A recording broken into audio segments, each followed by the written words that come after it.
ಎಂ4 ನ್ಯೂಸ್ಗೆ ಸ್ವಾಗತ. ನಾನು ಸುನಿಲ್ ಹೊಸಕೋಟಿ.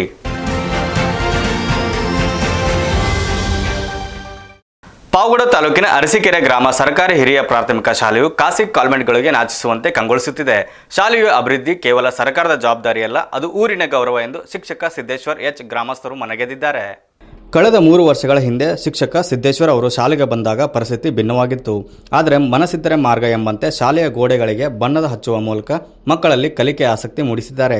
ಇಂದು ಶಾಲೆಯ ಆವರಣ ಸುಂದರ ಹಸಿರಿನಿಂದ ಕಂಗೊಳಿಸುತ್ತಿದ್ದು, ತರಗತಿ ಗೋಡೆಗಳ ಮೇಲೆ ಅರಳಿರುವ ಶೈಕ್ಷಣಿಕ ಚಿತ್ರಗಳು ಮಕ್ಕಳ ಪಾಲಿಗೆ ಪಠ್ಯಪುಸ್ತಕಗಳಾಗಿವೆ. ಕೇವಲ ಭೌತಿಕ ಸುಧಾರಣೆಯಷ್ಟೇ ಅಲ್ಲದೆ ಸಿದ್ದೇಶ್ವರ್ ಅವರು ಕ್ರಾಂತಿ ಮಾಡಿದ್ದಾರೆ. ಶಿಕ್ಷಕ ಸಿದ್ದೇಶ್ವರ್ ಅವರು ಈ ಸಾಧನೆ ಇಡೀ ಶಿಕ್ಷಕ ಸಮುದಾಯಕ್ಕೆ ಹಾಗೂ ಸಮಾಜಕ್ಕೆ ಒಂದು ದೊಡ್ಡ ಪ್ರೇರಣೆಯಾಗಿದ್ದು, ಇವರ ಶೈಕ್ಷಣಿಕ ಕಾಯಕ ಹೀಗೆ ನಿರಂತರವಾಗಿ ಸಾಗಲಿ ಎಂದು ಸಾರ್ವಜನಿಕರು ಹಾರೈಸಿದ್ದಾರೆ.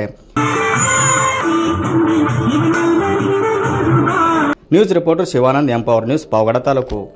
ಇದಿಷ್ಟು ಈ ಹೊತ್ತಿನ ಸುದ್ದಿ. ನಿರಂತರ ಸುದ್ದಿಗಾಗಿ ನೋಡ್ತಾ ಇರಿ ಎಂ4 ನ್ಯೂಸ್.